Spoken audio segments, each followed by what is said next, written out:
Quelque part, dans le désert du Nouveau-Mexique, des experts en armes à feu s'activent sur une affaire qui n'a jamais été classée. L'assassinat de John Fitzgerald Kennedy. En 1964, une première enquête conclut à l'absence de complot. 15 ans plus tard, une deuxième enquête conclut qu'il y a bien eu complot. Aujourd'hui, la science médico-légale, plus sophistiquée qu'à l'époque, peut-elle révéler de nouveaux indices et faire toute la lumière sur l'assassinat de Kennedy? Ces hommes en sont convaincus. Depuis 2 ans, ils s'efforcent de reconstituer l'assassinat de Kennedy. Ils sont persuadés que la solution repose sur la balistique. 59.5. L'affaire Kennedy est un cas classique de reconstitution d'une fusillade. C'est l'affaire du XXe siècle. Luke Hague est expert forensique depuis 47 ans. Il est spécialisé dans les armes à feu. 50 yards. Il travaille avec un autre expert en balistique, son propre fils Mike. Voyons le tir à angle vertical. Une partie du canon est cylindrique. C'est le métier de mon père. À l'école primaire déjà, je l'aidais à examiner les armes à feu. Mike Hague est enquêteur au laboratoire d'analyse criminelle de la police d'Albuquerque. Il enseigne la reconstitution balistique dans le monde entier. On va tirer avec une arme de poing. Dans ce cours, nous étudions les différents calibres de balles tirées dans une voiture. Malheureusement, l'assassinat de Kennedy n'est pas aussi simple. Pourtant, ce devrait être facile de reconstituer l'assassinat de Kennedy qui s'est produit en plein jour. Il y avait des centaines de spectateurs présents, dont une trentaine qui prenaient des photos, et plus de 50 policiers sur la place Dealey. On pourrait penser que ce serait une affaire facile à résoudre. Parmi les témoins se trouve un tailleur avec une caméra 8 mm, Abraham Zapruder. Il tourne une séquence de 26 secondes qui est devenue la séquence amateur la plus étudiée de tous les temps. Il ne cadre que la limousine. Des coups de feu retentissent, des balles sifflent, des gens se jettent au sol autour de lui, mais il ne se laisse pas démonter. Ce film est devenu l'un des indices visuels déterminants de l'enquête. Pourtant, en dépit des preuves recueillies et des nombreux témoins, l'affaire continue d'alimenter les spéculations. L'assassinat de Kennedy, c'est comme le test de Rorschach. Si vous examinez toutes les preuves, le test, et que vous me faites un rapport sur l'assassinat, ça m'en dira plus long sur vous que sur ce qui s'est passé. Pour chaque indice désignant Lee Harvey Oswald, je peux vous fournir une autre explication qui va dans le sens d'un complot. Il doit bien exister un millier de livres et d'articles sur ces controverses, mais aucun, à ma connaissance, n'a été rédigé par un spécialiste en balistique et en reconstitution balistique. Luke et Mike Hague se concentrent sur l'arme, les balles et la scène de crime et tentent de reconstituer l'un des homicides les plus célèbres du XXe siècle. Il s'est produit à Dallas le 22 novembre 1963, un vendredi. J'étais avec ma future femme. Nous sortions d'un cours de musique. Un type est venu dire « On a tiré sur Kennedy ». J'étais à l'école enfantine. L'institutrice, en pleurs, a fait irruption dans la classe. Une femme est sortie du magasin et a dit « Le président a été abattu ». Je ne l'ai pas cru. Le jour de l'assassinat, j'étais avec Bobby Kennedy à une réunion. C'était la pause déjeuner. J'étais à l'aéroport de Dallas. Je suis allé au bureau des médias, j'ai appelé ma femme et j'ai dit « Tirons-nous d'ici ».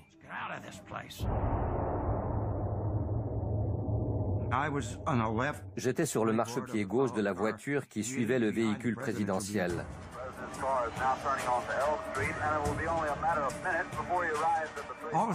Tout à coup, j'ai entendu une explosion au-dessus de mon épaule droite. J'ai vu le président porter ses mains à sa gorge et j'ai compris qu'il y avait un problème. J'ai sauté du marchepied et j'ai couru vers la voiture présidentielle. Il paraît qu'il y a eu un deuxième coup de feu pendant que je courais. Je n'ai rien entendu. J'étais presque arrivé à la voiture du président quand il y a eu un troisième coup de feu. Le président a été touché à la tête. La balle est ressortie du côté droit de sa tête.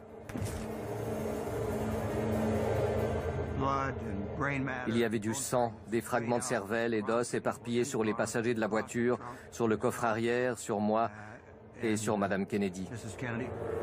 Je me suis hissé à l'arrière de la voiture et Madame Kennedy a rampé sur le coffre. Elle n'a pas vu que j'étais là. Elle ne tend pas la main vers moi, elle tend la main vers quelque chose qui est sorti de la tête du président. Je l'ai attrapée et je l'ai remise sur le siège arrière. J'ai hurlé au chauffeur de foncer à l'hôpital. À 130 km/h, avec Clint Hill en travers du coffre, la voiture fonce vers l'hôpital de Parkland. La tête du président reposait sur les genoux de Madame Kennedy. Elle ne voulait pas la lâcher. Elle ne voulait pas qu'on puisse voir dans quel état il était, parce que c'était horrible. J'ai ôté ma veste, je lui ai couvert la tête et les épaules, et là, elle a lâché prise. On l'a emmené directement aux urgences. Les médecins de Dallas ont essayé de le sauver, mais c'était peine perdue, impossible. Il avait perdu trop de matière cérébrale. Le gouverneur du Texas, John Connally, est également blessé. Il s'en sortira. Pendant ce temps, sur la scène de crime, des témoins désignent le dépôt de livres scolaires de l'État du Texas. La police fouille le bâtiment. Un caméraman du journal TV tourne cette séquence. Luke Mooney, l'adjoint du shérif, découvre 3 douilles 45 minutes après la fusillade. L'examen de ces douilles permet de savoir de quel fusil elles proviennent. La douille renferme la balle, la poudre et une amorce. Le percuteur frappe l'amorce, ce qui provoque une étincelle qui enflamme la poudre, qui projette la balle à travers le canon. Une fois que la balle a été tirée, la douille vide est éjectée du fusil, laissant place à la cartouche suivante. Le chargement, le tir et l'éjection provoquent sur la douille de minuscules égratignures et rainures visibles au microscope. Ces marques prouvent que les 3 douilles vides ont été éjectées par le fusil retrouvé au 6e étage. Il n'aura pas fallu plus de 10 minutes pour retrouver le fusil, un Mannlicher Carcano coincé entre 2 piles de carton.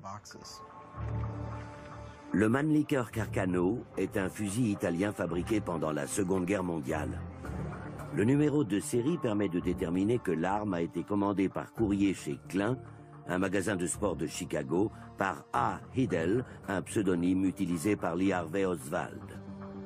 Le Carcano est un fusil militaire, une arme peut-être appréciée par les collectionneurs, mais pratiquement inconnue des policiers. Aux États-Unis, lors de fusillades, on n'utilise pas des fusils militaires ultra rapides qui tirent des balles blindées. Robert Frazier, enquêteur au FBI, a déclaré dans son témoignage qu'il n'avait jamais vu un Carcano calibre 6,5 mm. Il n'y avait pas de munitions dans leur stock de référence pour ce type d'arme. Je parle du FBI. Les caractéristiques de ce fusil très particulier permettront-elles de faire la lumière sur l'affaire Kennedy? Luke et Mike Hagg vont procéder à des tests. C'est un 6,5 mm. On prononce Carcano. C'est un fusil mécanique à verrou, équipé d'une lunette de visée bon marché.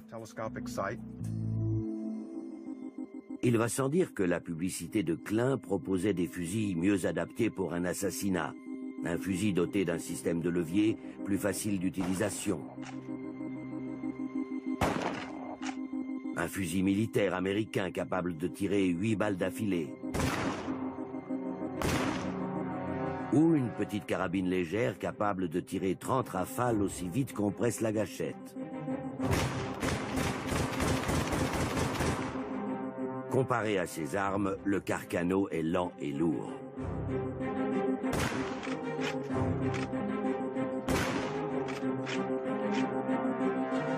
Alors, pourquoi l'assassin l'a-t-il choisi? C'est une question de prix.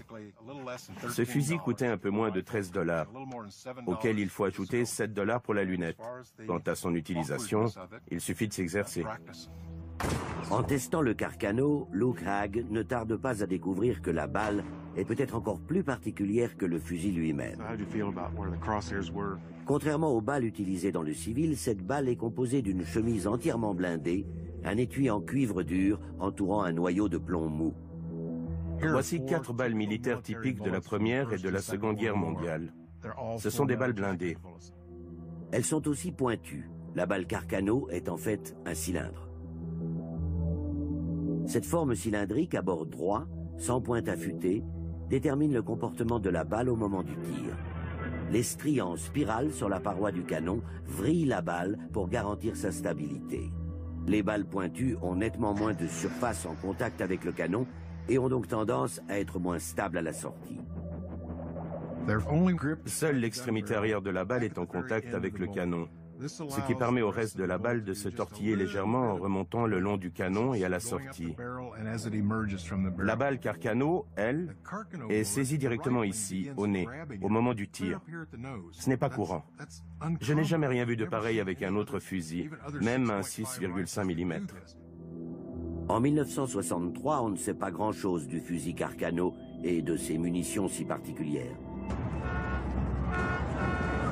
Quelques heures à peine après le décès de Kennedy, la police de Dallas arrête son propriétaire, Lee Harvey Oswald. Les reporters se bousculent, les enquêteurs de la brigade criminelle de Dallas s'activent sur l'affaire la plus importante de leur vie. Ils avaient récupéré l'arme à feu, les douilles, les empreintes digitales d'Oswald. L'affaire était déjà ficelée 2 jours à peine après l'assassinat. Ils avaient tout juste. On ne s'appuie que sur les preuves physiques. Nous avons assez de preuves pour l'inculper. Ces preuves auraient toutes été recevables au tribunal. La police en apprend plus sur Lee Harvey Oswald. Vétéran du corps des Marines et communiste, il a vécu plus de 2 ans en Union soviétique. Cela soulève la question d'une éventuelle implication russe. A-t-il agi sur ordre des Russes? En tant que nation, nous devions envisager des représailles s'ils avaient tué notre président. Le dimanche matin, soit moins de 48 heures après la mort de Kennedy, la police de Dallas transfère Lee Harvey Oswald à la prison centrale. Il a été abattu. Lee Oswald a été abattu. Il y a un homme armé. C'est la panique. Il n'y a aucun doute, Oswald a été abattu. En direct à la télévision, Lee Harvey Oswald est abattu par Jack Ruby, propriétaire d'un club de striptease au casier judiciaire chargé. Un assassinat inattendu, sans l'ombre d'une explication. C'était de plus en plus bizarre. Par conséquent, pas de procès et pas de réponse à plusieurs questions. Oswald a-t-il tué Kennedy? A-t-il agi seul? Jack Ruby faisait-il partie d'un complot destiné à le faire taire? Au bout d'une semaine, 60% des personnes sondées estimaient qu'il n'y avait pas qu'un responsable. L'assassinat d'Oswald par Ruby a soulevé un gros point d'interrogation sur l'éventualité d'un complot. Les politiciens étaient très réticents à l'évocation d'un complot communiste. Cela aurait eu des répercussions très graves sur la politique étrangère. 5 jours plus tard, le président Johnson annonce que l'enquête est confiée à une commission dirigée par Earl Warren, président de la Cour suprême. On pourrait croire que tout ce qu'ils avaient à faire, c'était d'établir les faits. Mais non. La commission Warren n'a pas été créée pour savoir ce qui s'était passé, mais pour rassurer les Américains sur ce qui ne s'était pas passé. La commission Warren enquête pendant 10 mois. Mais avant même qu'elle commence, certaines des preuves les plus importantes sont déjà perdues à tout jamais. Tout commence à l'hôpital de Parkland, où a été prononcé le décès de Kennedy. C'est le docteur Earl Rose, médecin légiste du comté de Dallas, qui est censé pratiquer l'autopsie comme la loi l'exige. Ce n'est pas ce que nous voulions entendre. Nous voulions ramener le corps du président à Washington. Ils ne se sont pas battus, mais les agents des services secrets ont laissé entendre qu'ils n'hésiteraient pas à utiliser leurs armes si nécessaire. Finalement, ils ont accepté que ça se passe comme ça, et ça s'est passé comme ça. Le corps est emmené à bord d'Air Force One.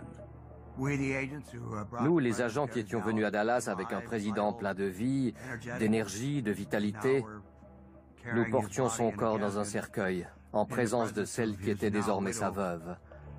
C'était traumatisant, très émouvant. Les agents des services secrets étaient anéantis. Ils s'efforçaient de garder leur calme et de se montrer professionnels. Mais perdre un président, il n'y a rien de pire pour eux. Alors qu'il semble que plus rien de fâcheux ne peut arriver aux agents des services secrets, c'est la catastrophe.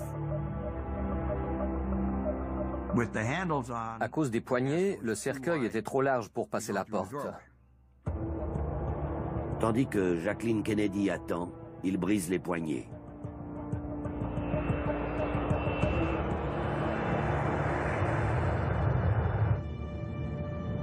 De retour à Washington, le sujet de l'autopsie revient sur le tapis.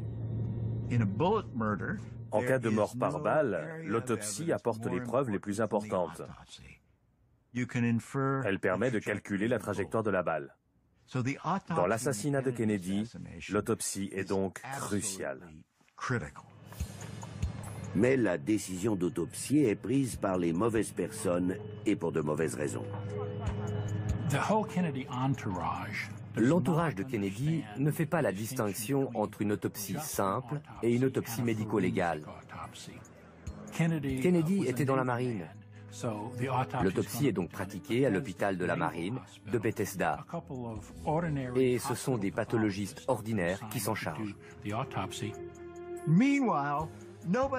Personne ne demande si Humes et Boswell, les pathologistes de l'hôpital, sont qualifiés pour procéder à cette autopsie. Or, ils ne l'étaient pas. Ce n'étaient pas des pathologistes médico-légaux. Ils savaient qu'ils ne l'étaient pas, mais c'étaient des militaires. Ils ont reçu l'ordre de pratiquer l'autopsie, alors ils devaient s'exécuter. L'autopsie de Kennedy débute le vendredi soir. Elle commence par la radiographie qui révèle des fragments de balles dans le cerveau. Il apparaît qu'aux urgences, Kennedy a subi une trachéotomie et a été intubé. Les pathologistes ne se rendent donc pas compte qu'il a une lésion à cet endroit. Ils n'ont pas compris que la trachéotomie masquait une lésion à la gorge. Ils découvrent ensuite un impact de balle dans le dos qui va leur poser problème. Ils découvrent un point d'entrée dans le dos, mais ne retrouvent pas la balle. Les médecins sont perplexes. Ils ont trouvé le point d'entrée d'une balle dans le dos de Kennedy, mais ils ne la retrouvent pas à la radiographie. Si Kennedy a reçu une balle dans le dos, où est-elle? Les médecins n'ont pas accès à des éléments déterminants qui leur permettraient de savoir où elle se trouve. La police avait pris les vêtements. Or, l'examen des vêtements fait partie intégrante de l'autopsie. C'est essentiel. Le col de la chemise et la cravate de Kennedy montrent qu'une balle est sortie de sa gorge, mais les médecins l'ignorent. Ils apprennent qu'une balle a été retrouvée sur une civière à l'hôpital de Parkland. Ils en déduisent qu'elle est sortie du corps pendant le massage cardiaque. Sur cette base, ils terminent l'autopsie et le corps est emmené à la chapelle ardente. Les médecins doivent maintenant rédiger leur rapport sans avoir accès ni au corps, ni aux radiographies, ni aux photos. C'est fou. Ces types ont vu la blessure. Pourquoi ne peuvent-ils pas voir les photos? Et ils n'ont vu les radios qu'une fois. Après avoir parlé aux médecins des urgences à Dallas, il conclut que Kennedy a été victime de 2 balles tirées de derrière et du dessus. L'une lui a traversé le cou, l'autre lui a explosé le crâne. En fin de compte, le corps de Kennedy n'a donc pas été autopsié dans les règles. En raison de l'absence de mesures et de documentation appropriée, l'autopsie de Kennedy va alimenter les spéculations. Mais il reste encore une preuve à disséquer. Elle permet d'analyser le meurtre à la fraction de seconde près. La vidéo tournée par Abraham Zapruder. En examinant la caméra de Zapruder, le FBI apprend un détail crucial. Le film de Zapruder découpe le temps en 18e de seconde. Il y a donc un instantané tous les 18e de seconde. Les enquêteurs vont utiliser le film pour établir une chronologie. La plupart des témoins ont entendu 3 coups de feu. La première balle a apparemment raté sa cible et n'a jamais été retrouvée. Pour les témoins, la blessure fatale à la tête est due au 3e coup de feu, l'image 313 de Zapruder. Le premier signe d'un problème est à l'image 225 quand la voiture dépasse le panneau. Kennedy a été touché à l'image 225 de Zapruder. Connally ne montre aucun signe de souffrance jusqu'à la 235e image. Si on rembobine avant le panneau, aucun des 2 hommes n'est touché. Donc, ils ont été abattus entre l'image 210, quand ils disparaissent, et la 240, un intervalle de 30 images. On a donc 30 images de Zapruder, rien d'autre, et 2 hommes à abattre. 30 images représentent 1,6 secondes. Mais le FBI analyse le fusil, or il ne peut pas faire feu aussi vite. Il faut 2,3 secondes pour tirer 2 fois. Un seul tireur n'a pas assez de temps pour tirer 2 fois pendant cet intervalle. Si un tireur isolé n'a pas pu blesser les 2 hommes pendant ces 30 images, c'est qu'il y avait 2 tireurs. C'est donc un complot. Si c'est le cas, on a un énorme problème. C'est beaucoup plus commode d'avoir un seul tireur, un cinglé. Pour expliquer comment un seul tireur a pu blesser les 2 hommes en 1,6 secondes, Arlen Spector, juriste de la commission Warren, conclut que la même balle a touché Kennedy et Connally. La théorie de la balle unique, le maillon faible du rapport de la commission Warren. Selon cette théorie, la balle a touché Kennedy dans le dos, est ressortie par sa gorge, est allée frapper Connally, est ressortie par sa poitrine, l'a touché au poignet, lui brisant le radius, pour aller s'enfoncer légèrement dans sa cuisse gauche. La théorie de la balle unique est la conclusion la plus controversée de la commission Warren. Le principal détracteur de la théorie de la balle unique, c'est le gouverneur Connally. Connally et sa femme Nellie ne sont pas d'accord sur la chronologie établie. Selon Connally, la première balle a touché Kennedy et la seconde m'a touché moi. Sa femme Nellie confirme. Dans le film, Connally semble réagir après Kennedy, comme s'il n'avait pas été atteint par le même tir. Si la théorie de la balle unique est vraie, Connally se trompe. Mais il dit « ça ne s'est pas passé comme ça ». Or, c'était un chasseur expérimenté qui connaissait les armes à feu. Les sceptiques pointent l'état de la balle retrouvée sur la civière de Connally. La balle était pratiquement intacte. C'est pour ça qu'on l'a appelée la balle magique. Voici la balle du Carcano qui, selon la commission Warren, a provoqué 7 lésions différentes sur les corps de Kennedy et de Connally.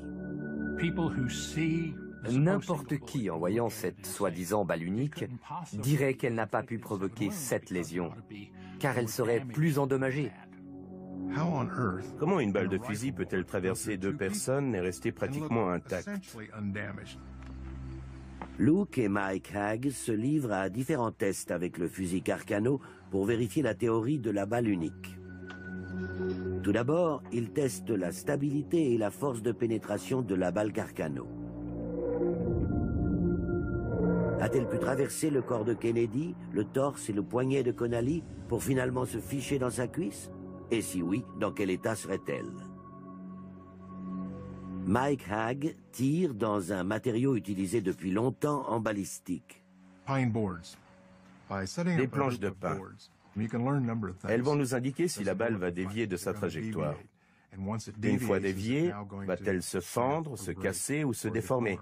Et quelle est sa profondeur de pénétration? Ils se servent d'un chronographe et d'un radar Doppler pour mesurer la vitesse de la balle, ainsi que d'une caméra vidéo à haut débit. Gun is going hot. Range is hot. 5, 4, 3, 2. Range is safe. Vitesse 2089, 3 mètres à la sortie du canon. Les instruments montrent que la balle est propulsée hors du fusil à un peu moins de 640 mètres par seconde, près de 2 fois la vitesse du son. La caméra, qui enregistre 20 000 images par seconde, montre que la balle Carcano se déplace en ligne droite et reste stable jusqu'à l'impact.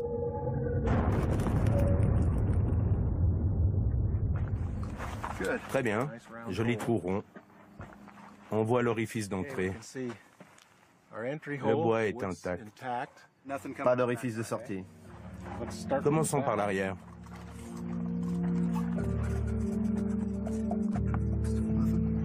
On a quelque chose là, elles sont collées. Il y a une fissure sur le dessus. On est à 91 cm exactement. La balle est entrée sur 91 cm. Dans quel état est-elle? Le nez de cette balle n'est pas déformé. Il est parfaitement arrondi. Cette petite démonstration prouve que cette balle est très dure et très stable. Elle s'est frayé un chemin à travers 91 cm de planches de pin. Ces balles sont donc capables de traverser 2 êtres humains. Mais cette expérience ne montre le comportement de la balle que dans un seul matériau, le bois. Dans la théorie de la balle unique, elle traverse plusieurs matériaux, la nuque de Kennedy, puis une couche d'air, puis Connally. L'étape suivante consiste à reconstituer la trajectoire d'une balle Carcano à travers le tissu humain. Ça fait plouf, parce qu'on est surtout constitué d'eau. Si vous jetez un caillou dans l'eau, elle s'écarte.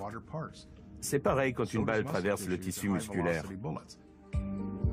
Pour savoir comment se comportent les tissus musculaires traversés par une balle Carcano, on utilise 2 matériaux, de la gélatine et du savon balistique. Ces substances ont les mêmes densités et résistances à la pénétration que les muscles, mais elles réagissent différemment quand elles sont frappées par une balle. C'est une cavité temporaire dans la gélatine qui s'ouvre puis se referme. Quant au savon balistique, il fige l'instant et préserve la cavité de la lésion. Cette cavité temporaire est formée par le plouf, par l'impact de la balle et reste telle qu'elle. Les planches de pin ont déjà démontré qu'une balle Carcano pouvait facilement traverser 2 personnes. Mais toute la question est de savoir ce qu'elle fait après être sortie du cou de Kennedy. Reste-t-elle intacte? Est-elle déviée? Et à quelle vitesse? La vitesse est importante pour savoir les dégâts qu'elle peut provoquer sur une seconde victime, Connally ou à la voiture. La réponse qui confirme ou infirme la théorie de la balle unique se trouve dans ces 91 cm, l'espace qui séparait Kennedy de Connally. On commence par le savon. Ça ressemble à du Neutrogena, ce savon translucide de couleur ambre. Il a la même densité et la même résistivité à la pénétration que le tissu musculaire. J'ai placé ce bout de tissu pour qu'on puisse voir la collerette d'essuyage de la balle. Temps de tir prêt. 5,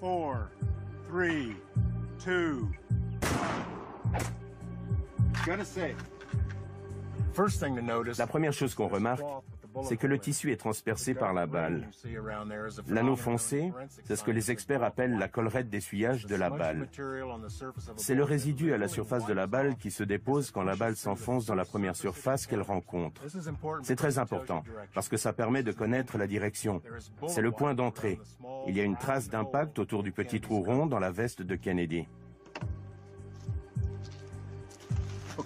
J'ai ôté le bout de tissu et le simulant de peau. Ici, nous avons une représentation de la cavité temporaire. Le tissu a été propulsé vers l'extérieur, mais sur une personne réelle, sur un muscle ou une gélatine, ça se refermerait. C'est le point de sortie, et on peut constater qu'il n'est guère différent du point d'entrée. J'ai sectionné ce tronçon le long de la blessure et il est parfaitement rectiligne. Mais juste avant le point de sortie, la blessure s'élargit. Il est arrivé quelque chose à la balle. Ça, c'est l'entrée. La balle reste stable, stable, stable, le nez en avant. Là, c'est la sortie. Elle commence à dévier. La balle modifie sa trajectoire. Elle se déplace toujours en ligne droite, mais elle commence à tournoyer.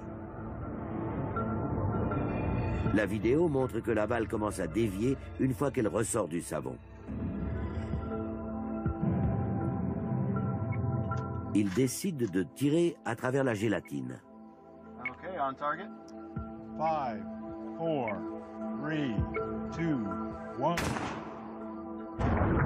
La blessure s'ouvre, puis se referme. Puis, comme dans le savon, la balle se met à dévier. Encore une balle déviante.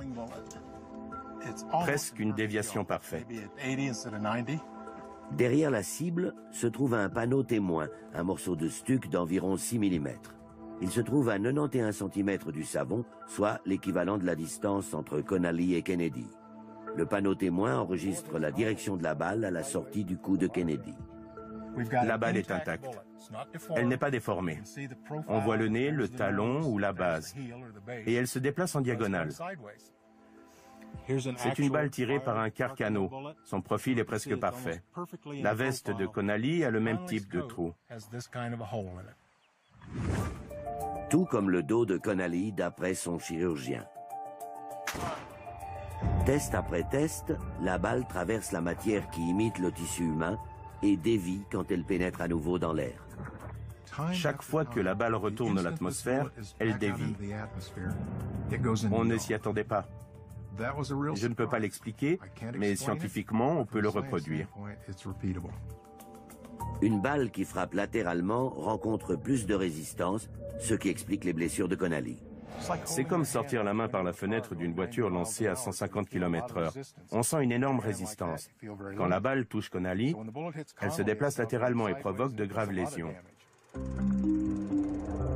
Une balle latérale a plus de surface d'impact et ralentit.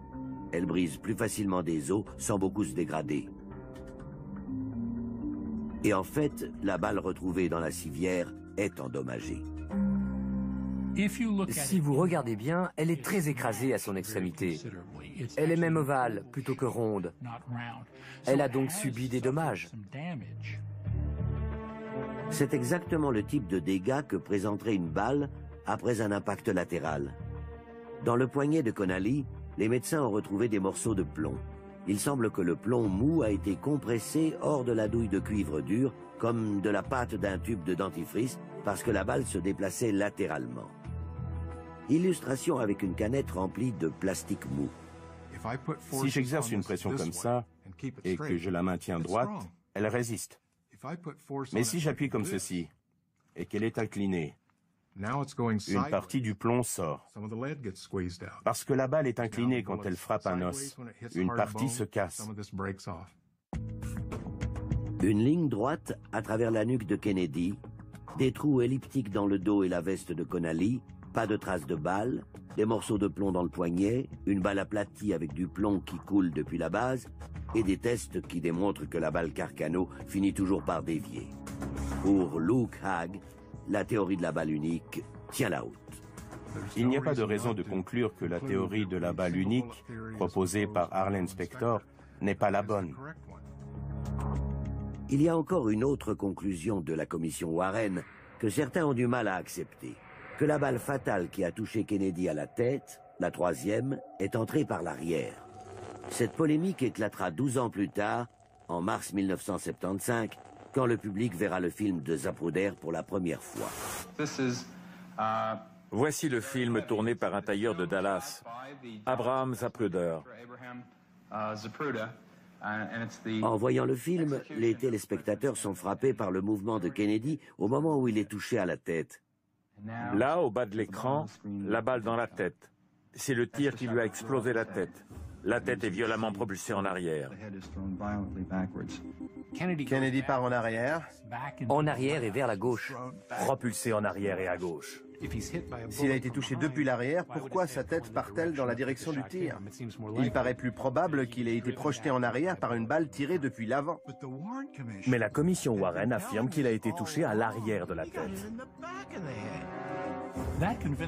Beaucoup de gens croient au complot parce qu'ils pensent que Kennedy a été propulsé vers l'arrière gauche par une balle provenant de l'avant droit. Si la balle venait de l'avant, il y avait deux tireurs, donc c'est un complot. Et alors, un raz-de-marée d'inquiétude et de colère débouche sur la création d'une nouvelle commission d'enquête. En 1976, la commission d'enquête parlementaire sur les assassinats commence à examiner les meurtres de John Fitzgerald Kennedy et de Martin Luther King. 3 ans plus tard, ces conclusions sont conformes à celles de la commission Warren. Oswald a tiré 3 fois. La première balle a sûrement manqué sa cible, la deuxième a touché Kennedy et Connally, la troisième, la balle dans la tête, a tué le président.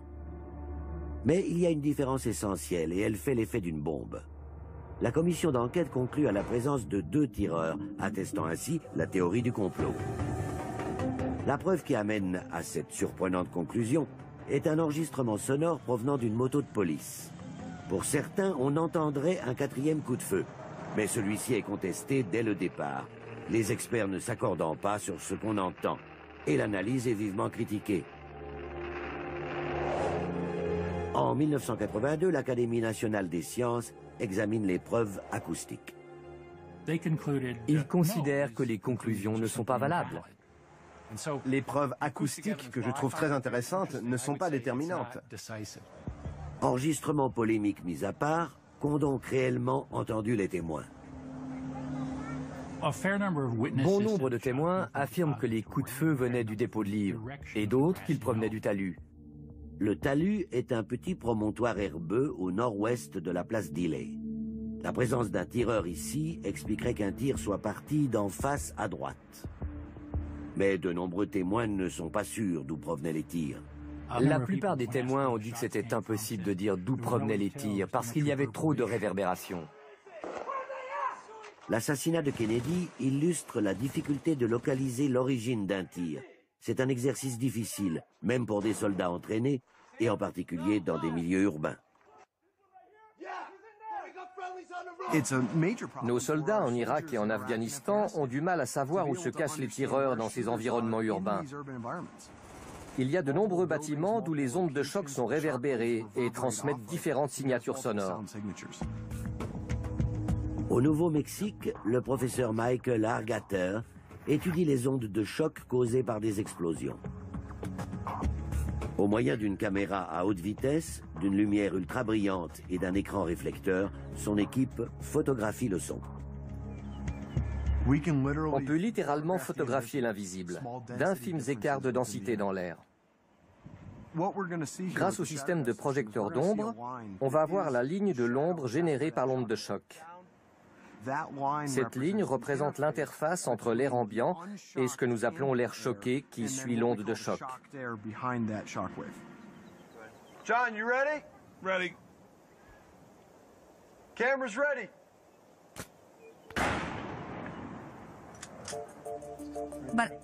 L'image d'une balle de fusil propulsée à grande vitesse révèle 2 ondes de choc différentes.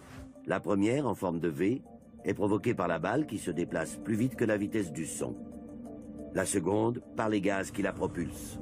Il y a plusieurs étapes dans ce processus.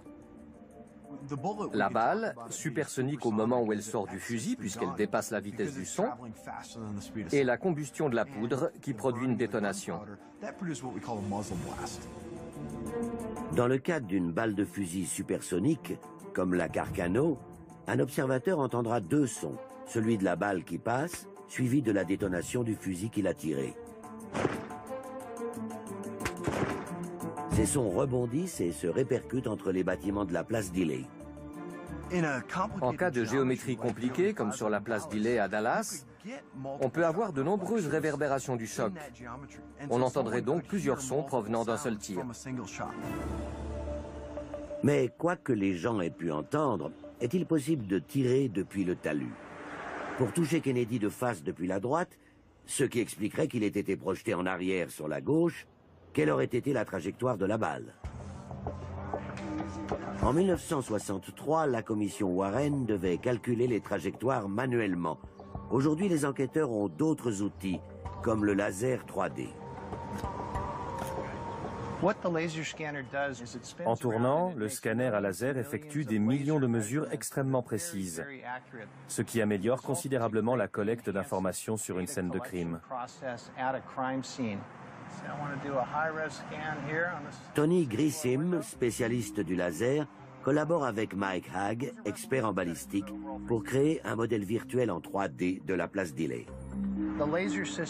Le système laser va projeter un rayon dans le système de miroir qui va à son tour le diriger à un angle de 90 degrés dans ce cube fermé. Puis, quand le laser tourne autour de la scène, vous obtenez des données à 360 degrés.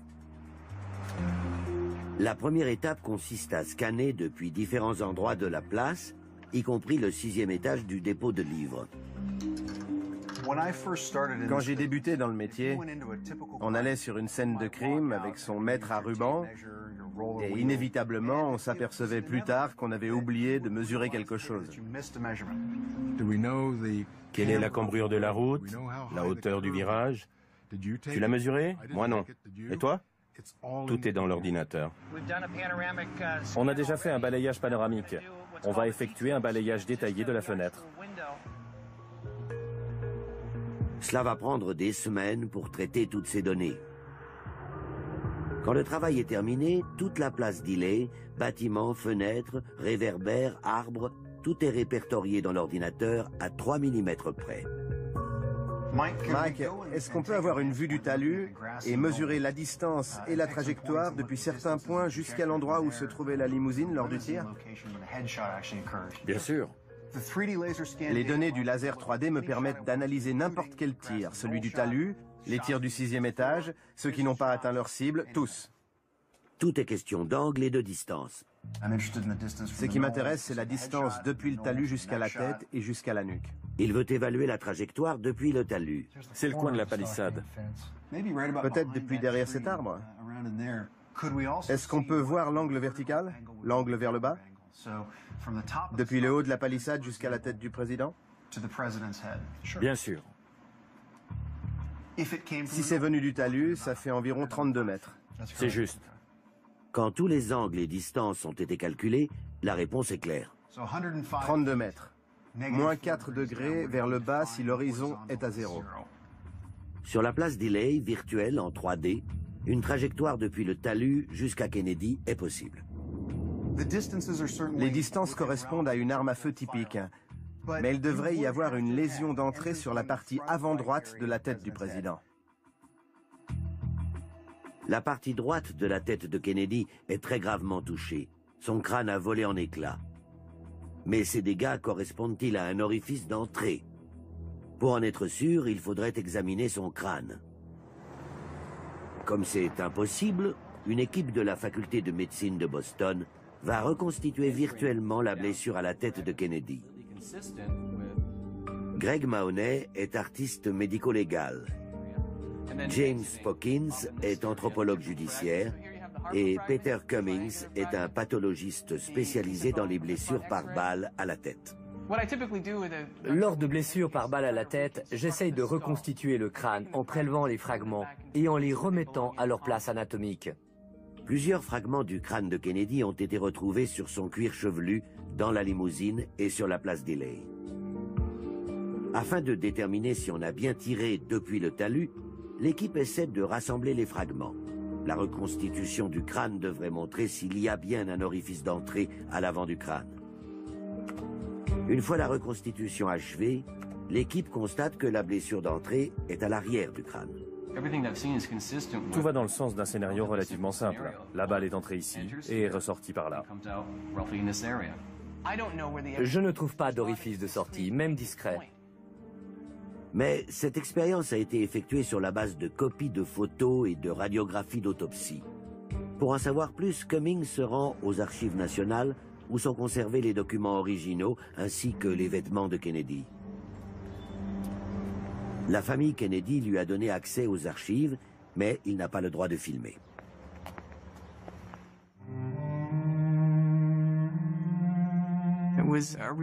C'est un véritable honneur. J'ai grandi avec ça. Quand j'étais petit, c'était le film de Zapruder qui a éveillé mon intérêt pour la science forensique. Il s'agissait de John Kennedy, et je manipulais ses vêtements. Même si j'y suis allé pour une raison bien précise, scientifique, j'ai été très ému.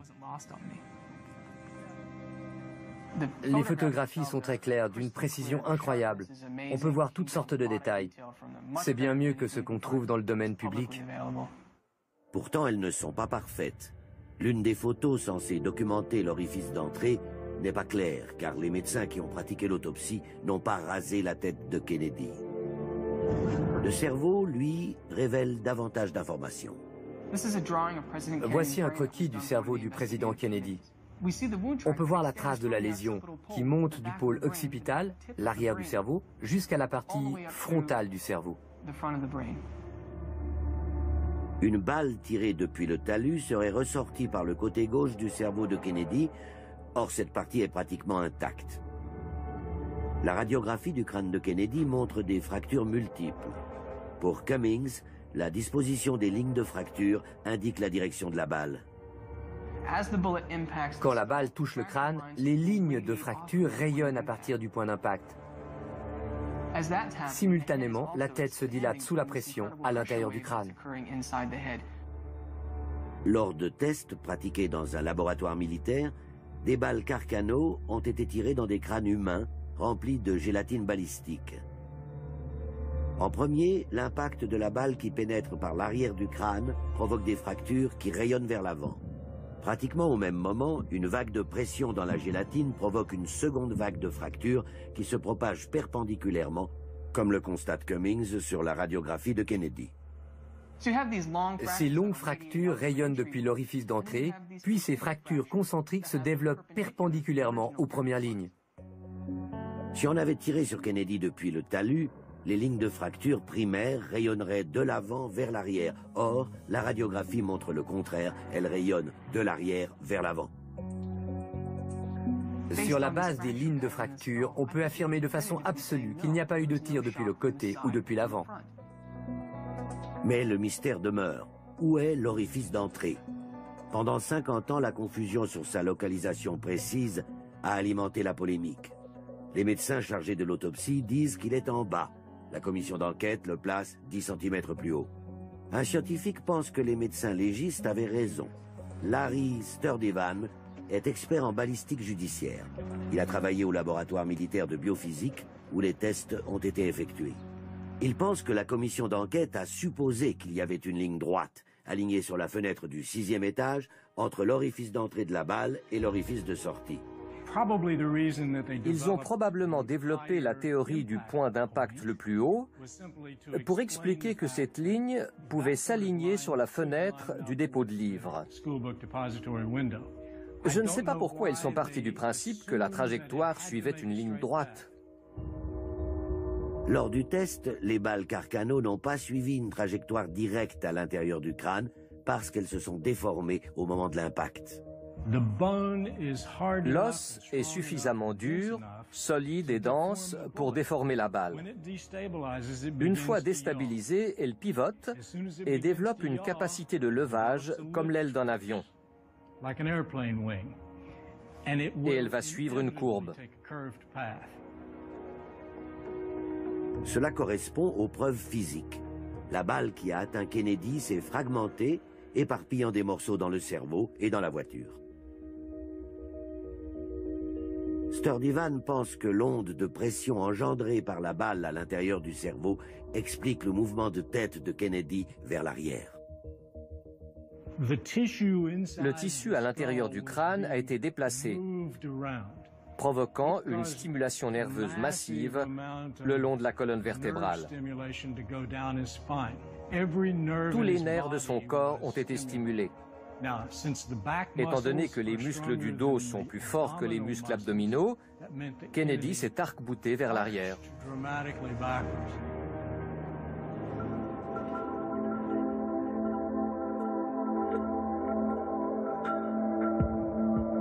« 50 ans plus tard, l'un des assassinats les plus célèbres de l'histoire suscite encore des controverses.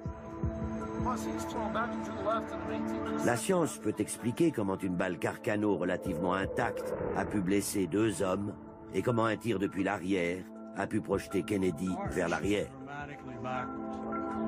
Mais s'agissant de l'assassinat du président Kennedy, il y a des explications que la science ne pourra jamais fournir. L'histoire ne fait pas toujours sens. Un homme insignifiant a fait tomber le dirigeant du monde libre. En quelques secondes, un type tire 3 fois et change le cours de l'histoire à tout jamais. Aucun test ne peut expliquer pourquoi quelqu'un prend un fusil, se poste à la fenêtre et tire. Mais ces tests montrent qu'il est probable que Lee Harvey Oswald l'a fait et que ce sont ces tirs qui ont tué le président Kennedy. La science forensique a pour vocation d'examiner les différentes explications contradictoires d'un événement. Si on parvient à écarter ce qui est impossible, ce qui reste, même si c'est hautement improbable, c'est la vérité.